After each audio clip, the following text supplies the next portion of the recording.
حقیقت میں عید نعمتوں کی تکمیل کی خوشی کو کہتے ہیں۔ عربی میں عید کے 3 مطلب ہوتے ہیں۔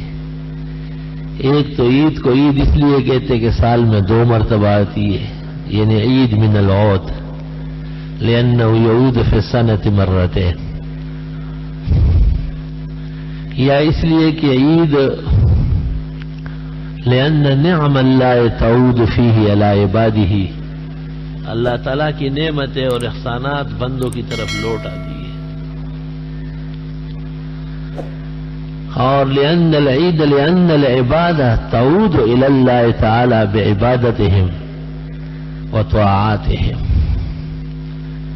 عید اس معنی میں بھی عید کہلاتی ہے کہ بندے اللہ کے حضور توبہ طائب ہوتے ہیں، رجوع ہوتے ہیں۔ یہ خوشی صرف خوشی کے قبیل میں سے نہیں ہے، بلکہ اس خوشی کے اندر اللہ تعالیٰ کی عبادات شامل ہیں، روزہ عبادت، تراویح عبادت، اعتکاف عبادت، فطرے کی ادائیگی عبادت، زکوات عبادت، انفاق فی سبیل اللہ عبادت۔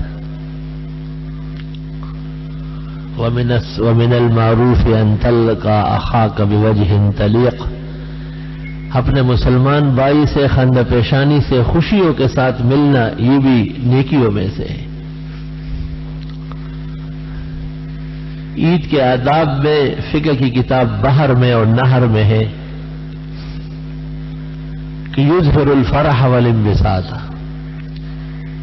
عید کے دن لوگ خوشی ظاہر کریں، ہنس ہنس کے ملے، چہرے پر مسکراہٹ اور تبسم کی شان ہونا چاہیے۔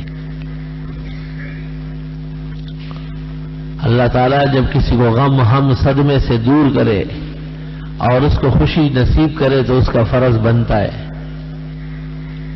اخلاقی اور مذہبی دونوں کہ وہ بھی خوشی کا اظہار کر لے۔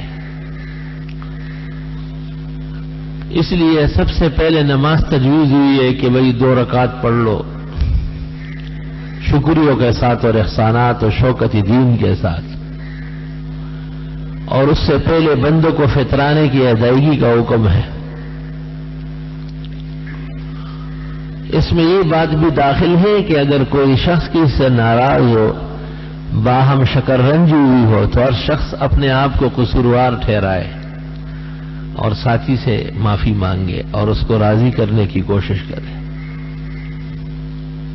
یار وہ زمانہ ہم نے دیکھا ہے، وہ لیلا مجنون کا قصہ ہوتا جا رہا ہے کہ عید کی رات اور عید کے صبح تک گھروں میں اور خاندانوں میں جرگوں اور پنچایتوں کی رش ہوتی تھی۔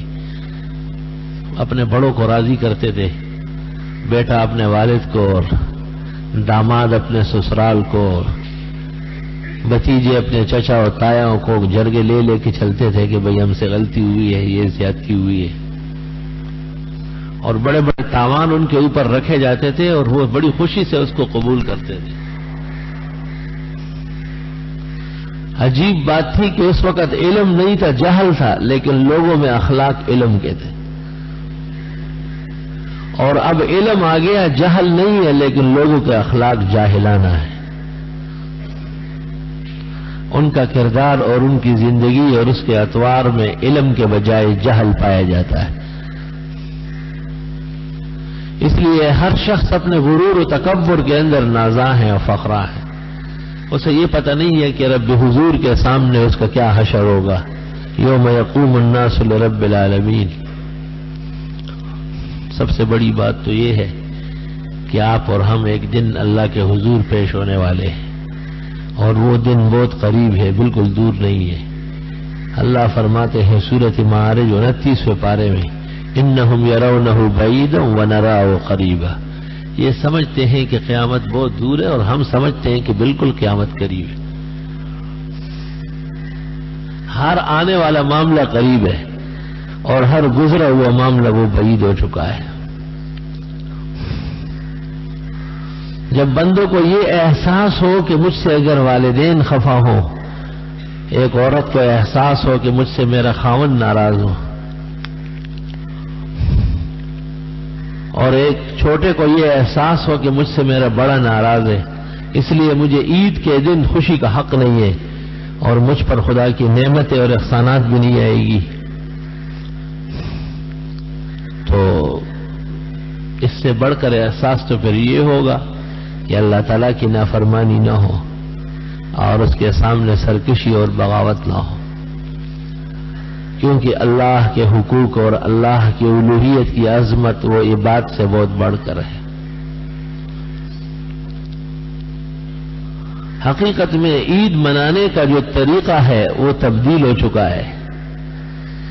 عید دنیا پرستی کو نہیں کہتے ہیں، عید اقربا پروری کو نہیں کہتے ہیں، عید چہل پہل کو نہیں کہتے ہیں، عید بہت زیادہ مال و دولت کو نہیں کہتے ہیں، عید صدق اور وفا کو کہتے ہیں، قلب کے انجلا کو کہتے ہیں،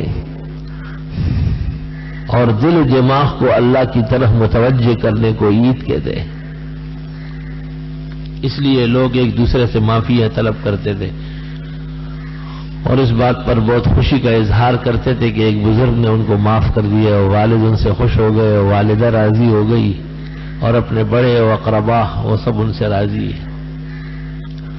اس کو وہ لوگ عید کہتے تھے، اور عید کے معنی میں یہ بات شامل ہے۔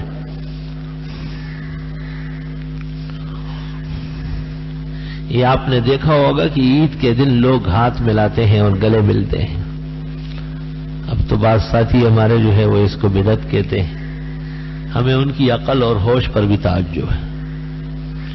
اصل میں یہ عید کا مسئلہ نہیں ہے، یہ معافی کا طریقہ ہے، معافی کا طریقہ ہے۔ گلے لگتے ہیں جتنے تھے گلے سب بھول گئے، وگرنہ یاد تھی ہم کو شکایتیں کیا کیا۔ یہ دستور ہے کہ آدمی جب کسی سے بغلگیر ہو جائے اور اس سے معافی مانگتا ہے تو وہ بھی انسان ہوتا ہے، وہ رضامند ہو جاتا ہے۔ ابوبکر صدیق سے کسی نے پوچھا تھا کہ ہم کیسے معاف کر لیں، ان کی طرف سے بڑا ظلم ہمارے سر پہ پڑا رہتا ہے۔ تو ابوبکر نے کہا کہ تم بھی یہ سمجھو کہ تیری طرف سے ہی بڑے مظالم ڈھائے گئے جو آپ کو نظر نہیں آ رہا ہے۔